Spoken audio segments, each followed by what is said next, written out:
Welcome the anointed ones. Every villain was once a hero in someone else's lie. That's not just poetic, that's psychological warfare in real time. Because here's the twisted truth they hope you never realize.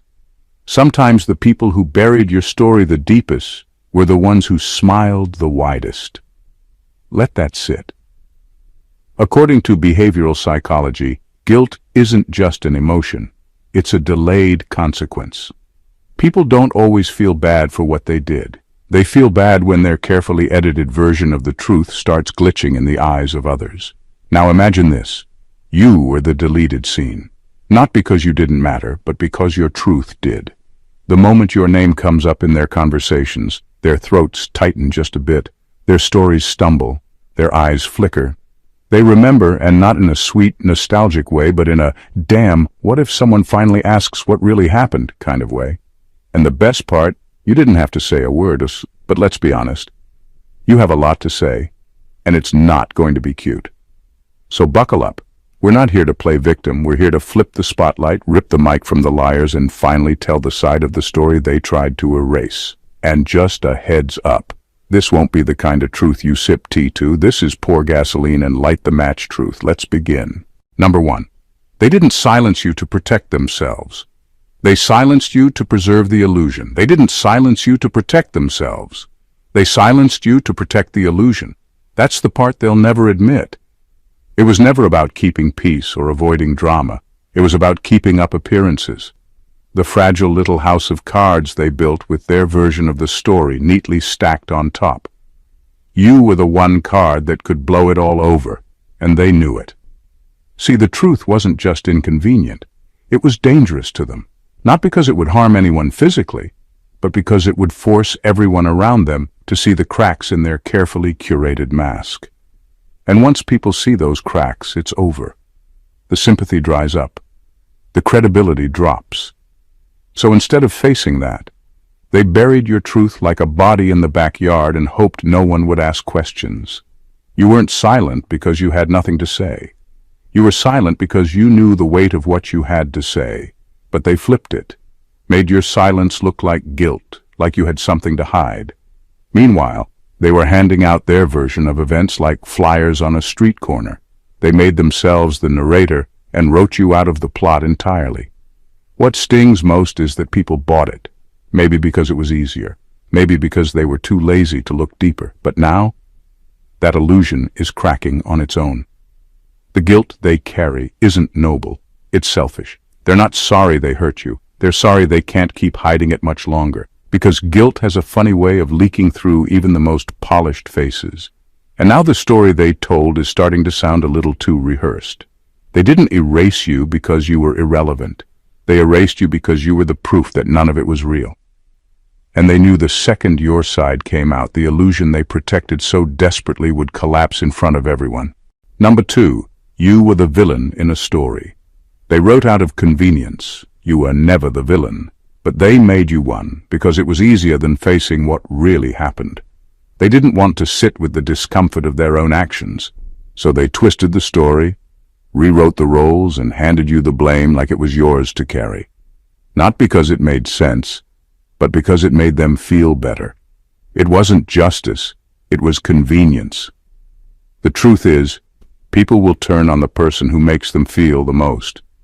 Even if that feeling is honesty, discomfort, or raw truth. And you? You didn't sugarcoat things. You didn't play along. You stood there with the unfiltered version of what went down. And that made you dangerous, not loud, not aggressive, just real. And nothing threatens a lie more than someone who won't agree to it. So they rewrote the script. You became the problem, the too much, the one who couldn't let it go. Suddenly, you were the dramatic one, the bitter one, the one who just couldn't move on. But deep down they knew exactly what they did. That's why they had to turn the spotlight on you, to keep it off themselves. Because once people start asking questions, the whole facade starts falling apart. And let's be real, they didn't just villainize you in private, they did it publicly. Quietly enough to seem innocent, but loud enough to make sure it stuck. Whispered comments, twisted facts, subtle shade. And the worst part, people believed it. Not because it was true, but because it was easier than facing the fact that someone they liked or admired had done something ugly. They painted you as the villain, not because you were wrong, but because your truth made them uncomfortable. And instead of owning their mess, they made you wear it. Not because you deserved it, but because they couldn't face the reality of what they did without the mask you let them keep. Number 3, their guilt isn't about you. It's about getting caught in their own reflection. Their guilt has nothing to do with you. That's the part people miss. They're not staying up at night crushed by the weight of how they hurt you. They're not reliving the damage or wishing they could take it back. What really haunts them is what it says about them, not what it did to you. Their guilt is self-centered. It's not rooted in empathy. It's rooted in image. What eats them alive isn't the pain they caused. It's the thought that someone might see them differently if the truth ever comes out. They built their identity on being the good one, the misunderstood one, the victim even, and your side of the story threatens to ruin that completely. That's why they avoid it. Not because it's painful, but because it exposes them. Your truth holds a mirror up, and they can't handle their own reflection. This guilt they carry, it's not pure or noble. It's not the kind that leads to growth. It's the kind that festers in silence, that forces people to overcompensate, acting overly kind, overly healed, overly unbothered. They try to convince themselves and everyone around them that they've moved on. But the guilt leaks out, in defensiveness, in over-explaining, in weird little digs they make when your name comes up. You become the quiet itch in the back of their mind they can't scratch. Because deep down, they know. And still, they won't reach out. They won't own it. Because that would mean putting their pride on the line. That would mean risking their image, admitting they got it wrong. So instead, they suffer in silence, not for you, but for themselves. Their guilt is a punishment of their own making, not a redemption arc. You're not the focus of it. You're just the reason it exists. That's the sick truth. Their guilt isn't about healing what they broke. It's about avoiding the proof that they're not who they pretend to be. Number 4. They loved the idea of you broken. It made them look like the saviors. They didn't love you. They loved saving you. Or at least the version of you that looked like a project they could fix. Broken, quiet, dependent. That version made them feel important, needed, righteous. It gave them a role to play. The healer, the helper, the selfless one. But the truth is, they weren't lifting you up out of compassion. They were using your struggle to boost their own ego. As long as you stayed quiet and hurt, they got to wear the good person badge. They got credit for being there, for putting up with you, for sticking around. They'd tell others how much they did for you, how hard it was, how much you were going through. And everyone applauded them. Not you. Because to them, you weren't a full person. You were a backdrop to their performance. They didn't actually want you healed. They wanted you grateful. They wanted you to stay beneath them so they could feel above you. The moment you started reclaiming your voice, your strength, your clarity, that's when the dynamic stopped working for them. Because then, the narrative shifted. You didn't need saving, you needed honesty. And honesty would have forced them to answer for the very things they were hiding behind their good intentions. If you had spoken up back then, really spoken, they wouldn't have looked like the heroes anymore. They would have looked like what they were. People who fed off your vulnerability and called it kindness. People who took power in being the rescuer, but panicked the second you rescued yourself. That's why your silence worked so well for them. It kept the spotlight on their performance. But now that you're no longer playing that role, they're scrambling. Because the truth is, they were never saviors. Just well-dressed cowards hiding behind your pain, hoping no one ever notices who really needed saving. Number 5. They weaponized your absence. They turned your silence into a weapon and aimed it right back at you. You stepped back to protect your peace, to process, to breathe, and they made it look like abandonment, like you didn't care, like you gave up. They took your absence and spun it into a story where they were the ones left behind, when the truth is, they were the ones who pushed you out. You didn't go quiet because you stopped caring. You went quiet because there was nothing left to say that would have been heard. Every time you tried to explain, you got twisted. Every time you opened up, They used your words against you. So eventually, you stopped. Not because you were cold or cruel, but because talking to people who only listen to react, defend, or manipulate is a dead-end conversation. But they knew that. And still, they used your silence to paint a version of you that fit their needs. They told others you disappeared, that you cut them off, that you changed. Not once did they admit to what made you withdraw, the dismissiveness, the betrayal, the gaslighting, the constant pushing until you had no choice but to protect yourself. The truth is, they never earned your presence in the first place. They mistook access for entitlement. They thought they were owed explanations, owed forgiveness, owed the best parts of you even after proving they couldn't handle them. And when they didn't get it, they played the victim. Your absence wasn't cruelty. It was a boundary. It was survival. And instead of owning their role in why you stepped back, they rewrote the whole thing to look like they were the ones abandoned. Because playing the victim is easier than facing the truth. They were never shut out. They just weren't worth letting back in. Number 6. They weren't ready for you, so they destroyed you first. They weren't overwhelmed by you. They were exposed by you. Your depth made them uncomfortable, not because you did anything wrong, but because it made them confront how surface level they really were. You showed up with truth, with emotion, with layers, and they couldn't match it. They couldn't even sit with it. So instead of admitting they couldn't handle you, they tried to break you down into something smaller, something quieter, something easier to ignore. You were never too intense, too sensitive, too much. That was their language for anything they couldn't control. You brought honesty into rooms where denial lived comfortably. You asked questions they had no answers for. You noticed the things they tried to hide. And that kind of presence is threatening to people who rely on performance over authenticity. So what did they do? They attacked first. Before anyone could see your light clearly, they threw dirt on your name. They chipped away at your confidence. They dismissed your voice. They made you doubt your instincts, question your worth, shrink yourself to fit inside their comfort zone.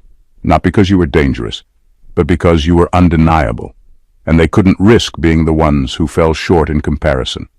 The truth is, some people will destroy what they can't understand. It's easier for them to label you dramatic, unstable, or difficult than to admit they weren't equipped to meet you where you are. And rather than say, "I'm not ready for this," they chose to tear it down. Because if they break you, they don't have to face their own lack of depth. You weren't the problem, you were the mirror. And what they saw in it scared them, not because of what it revealed about you, but because of what it reflected about them. They couldn't hold space for anything real, so they tried to convince the world you were fake, but the truth always survives. And so did you. Number 7. You were the test they failed, spectacularly. You weren't a random moment in their life, you were the test. Not the kind with clear instructions and neat answers, but the kind that reveals character in the rawest, ugliest ways. Life dropped you into their world, not to tear them down, but to see what they'd do when faced with something real, something that couldn't be manipulated or faked. And they failed, spectacularly. You didn't demand too much, you just required honesty, consistency, presence, the bare minimum of emotional integrity. But even that was too much for them. Instead of rising to meet you, they panicked, they lied, ghosted, twisted, blamed. They ran the second things got real because real was never what they were built for. They thrived in shallow waters and you showed up with oceans. They didn't drown because you were deep. They drowned because they never learned how to swim in truth. You were never a punishment. You were a mirror, a measuring stick, a moment of choice. They could have evolved, but they chose comfort. They could have listened, but they chose control. And now, with the story played back in hindsight, their choices speak louder than anything they ever said. Because when it mattered, when it really mattered, they folded, and not quietly either. They didn't just fail the test. They tried to flip the exam table, blame the questions, and rewrite the grading system. They spun narratives, made themselves the victims, and pretended none of it was their fault. But truth has receipts, and time keeps the score. What they don't understand is that the test wasn't about perfection. It was about presence, about being real when things got messy, about showing up, even when it's uncomfortable. They didn't have to be flawless. They just had to be genuine. But they chose fake smiles, weak excuses, and exits disguised as boundaries. So no, you weren't the one who failed. You were the test. And you did exactly what you were meant to do, reveal what couldn't be faked. And now they live with the result. Number 8, your story didn't die. It just got buried alive. They thought burying your story would be the end of it. That if they denied it long enough, rewrote it convincingly enough, and said it with just the right tone, it would disappear. But truth doesn't die like that. It doesn't fade because someone's uncomfortable. It doesn't vanish just because it's inconvenient. All they really did was bury it alive. Your story didn't stop existing. It was just forced underground, into the corners of their mind they try not to visit. But it's still there, breathing beneath the surface. It shows up in the tension they can't quite explain, in the way they hesitate when your name is mentioned, in the way their voice tightens when someone asks about the past. It's in the details they constantly have to remember to lie about. Because that's what happens when you try to bury something alive. It moves. They didn't erase you. They just pressed mute and hoped no one would notice. But now, every smile they force, every posturing moment of peace, carries cracks. And through those cracks, your truth is seeping back in. Not with a bang, not with revenge, but with quiet, steady weight. The kind that lives in the back of their mind and makes them flinch when no one's looking. You never needed to shout, you just needed time. And time, ironically, is working for you, because truth doesn't stay buried forever. It grows stronger in the dark. It roots itself in reality, and eventually it breaks through, in conversations they can't control, in people starting to connect dots, in memories they can't rewrite. So no, your story isn't gone. It's alive, and louder than ever in the silence they desperately try to keep. And that's what will undo them. Not drama, not confrontation, but the slow, unrelenting return of the truth they swore would never surface. Number 9. They built a reputation on top of your ruins. They didn't just walk away. They built a legacy on the ashes they left behind. Crafted a version of events where they came out looking wiser, kinder, more healed. They took your collapse and used it as proof of their strength. They told the story in a way that made you the storm and them the survivor. And the worst part? People believed it. Because it was cleaner, simpler, easier to swallow than the messy truth. They built an entire reputation on selective storytelling, leaving out the part where they caused the damage, where they lied, manipulated, or bailed when things got hard. They edited the truth like a highlight reel, trimmed out the guilt, and hit play in every room that would listen. Meanwhile, you were left trying to make sense of the wreckage while they were already polishing their new image. But here's the thing about lies. They're never solid. They might hold up for a while, but they're hollow underneath. And hollow things crack when pressure builds. All it takes is one person asking the right question, one person who knew the real version, one moment where they slip and contradict their own narrative. And then, like that, the mask starts to slide. They're not afraid of you coming back with vengeance. They're afraid of exposure, of someone connecting the dots, of the image they worked so hard to create falling apart because someone dares to ask, wait, what really happened? Every empire built on a lie has an expiration date. It might take time. It might even look stable from the outside. But the truth has a funny way of surviving. It waits, it watches, it resurfaces, slowly, steadily, and with receipts. They know what they built, and they know what they buried to build it. That's why they're constantly on edge, constantly performing, constantly hoping no one digs deep enough to find the bones.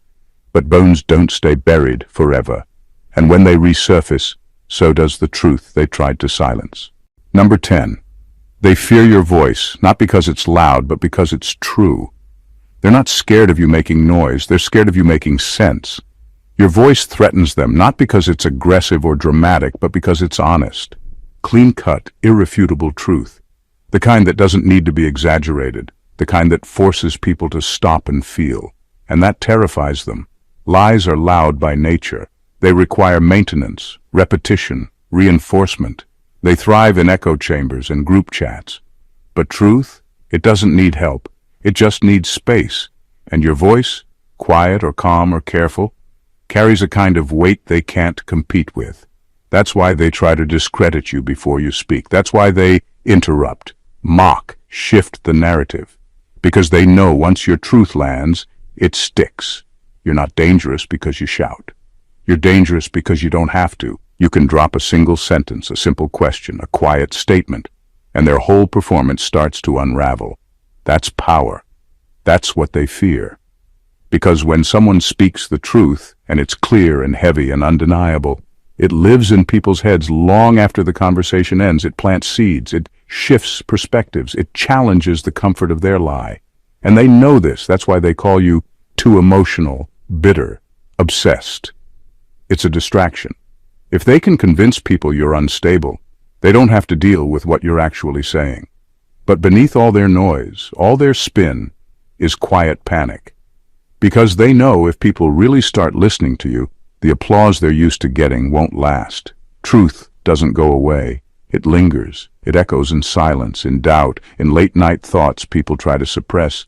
And that's why they fear your voice. Not because it's loud, but because once it's heard, there's no unhearing it. Number 11. You were the mirror, and they smashed you to avoid seeing themselves. You didn't break anything. You just reflected it. You became the mirror that showed them who they really were beneath the performance, and that's what they couldn't handle. You didn't accuse them, didn't attack them. You simply existed with truth in your eyes, and that alone was too much. Because deep down they knew what they were doing. They knew what they avoided, what they manipulated, what they projected. But admitting it out loud would mean shattering the carefully curated version of themselves they've sold to everyone, including themselves. So instead of facing the reflection, they smashed the mirror. They called you difficult, dramatic, damaged. They dismissed your perspective, twisted your words, reduced your pain to a personality flaw, all because it was easier than looking inward. They couldn't stand the idea that they might be the villain in someone's story, so they made sure you couldn't tell yours without being doubted. But that wasn't about you. That was self-preservation in its most cowardly form. You didn't ruin their peace. You threatened their illusion. And for people whose entire identity is built on being the good one, the calm one, the reasonable one, nothing is more threatening than someone who sees straight through them. You didn't play by their script. You didn't nod along to their half-truths. You stood your ground, not out of ego, but out of clarity, and they couldn't stand it. What they feared wasn't confrontation. It was exposure. You represented the version of themselves they've spent their whole lives running from. And rather than take accountability, they did what cowards do. They destroyed the evidence, which, in this case, was you. But here's the thing. Breaking the mirror doesn't erase the reflection. It just leaves shards.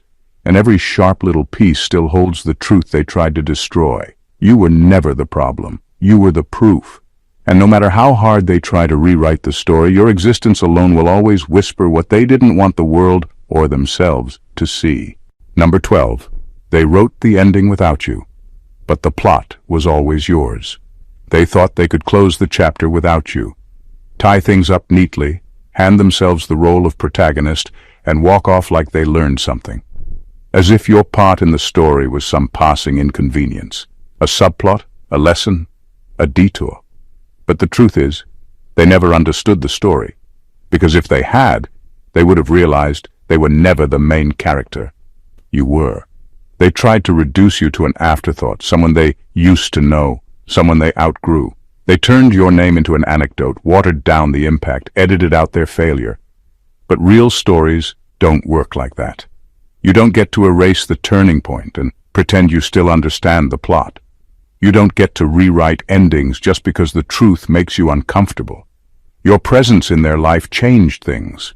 You weren't just a phase, you were a mirror, a test, a shift.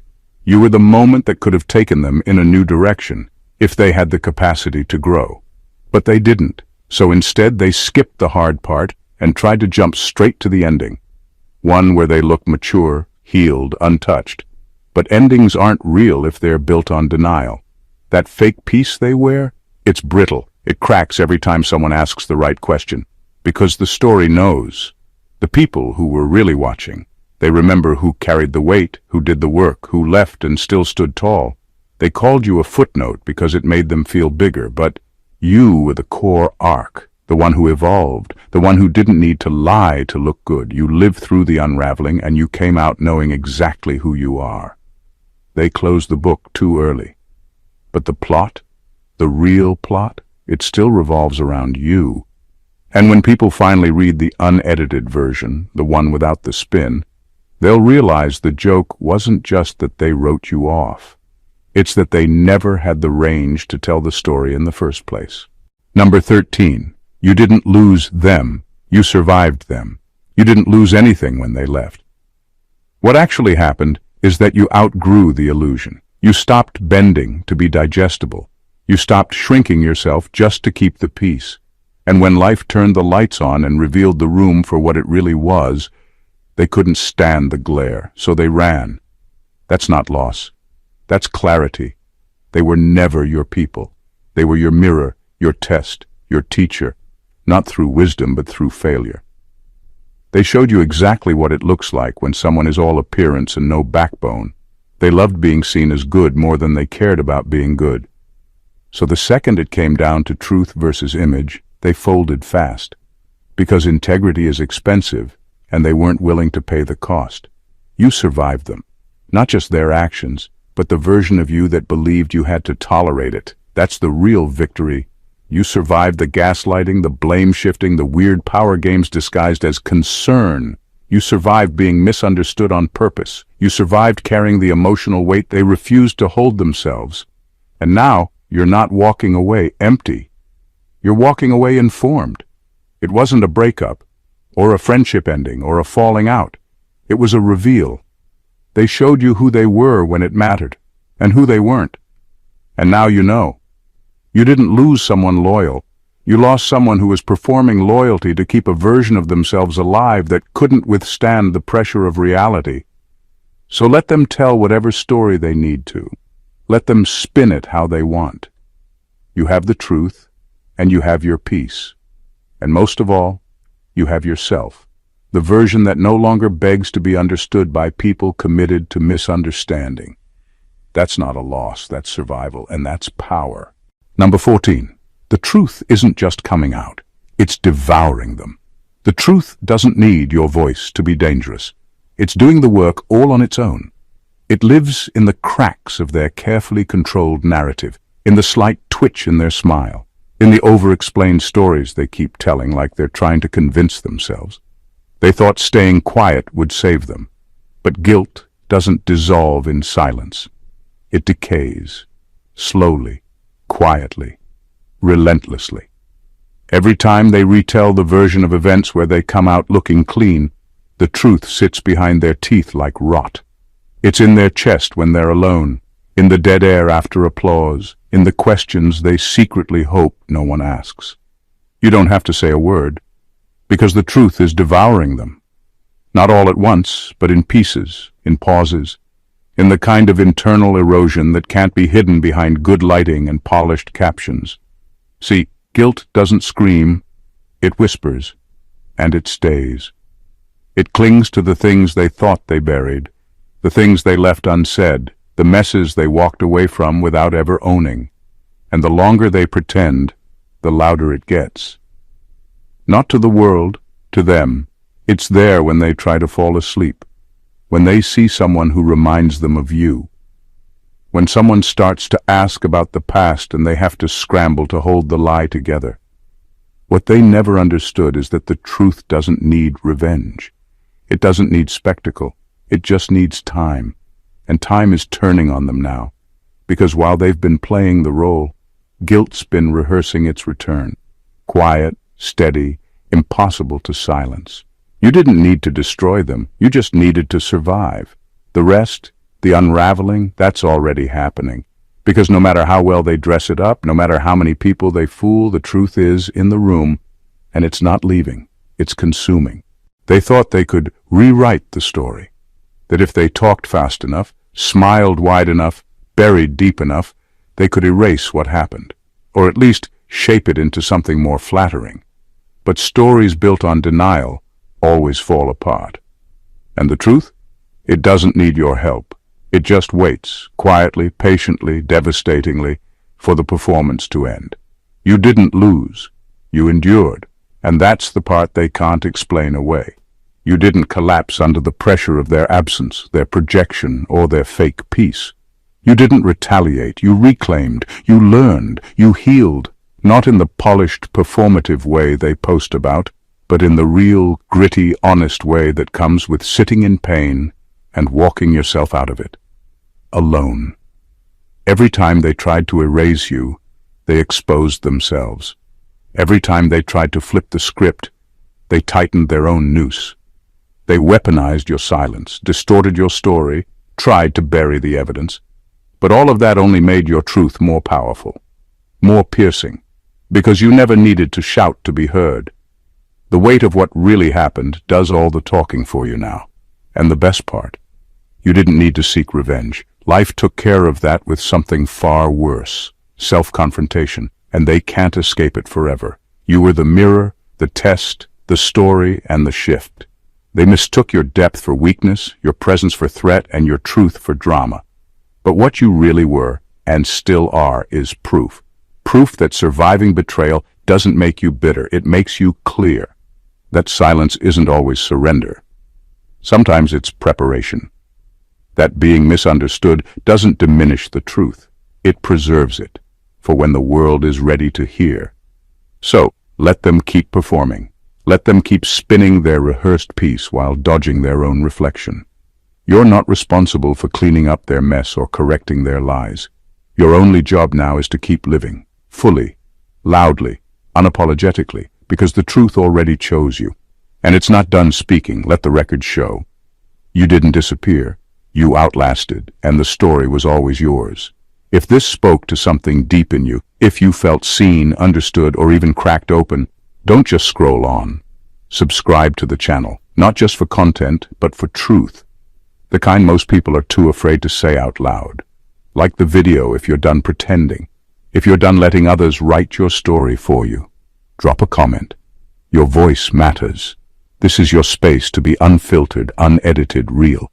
Share this with someone who needs to remember they didn't break. They survived. Someone who forgot that the silence wasn't weakness. It was power waiting for the right moment to speak. This isn't just another channel. This is where the buried truth rises. Where stories get their ending back. Where survivors stop whispering. So don't just watch. Be part of it.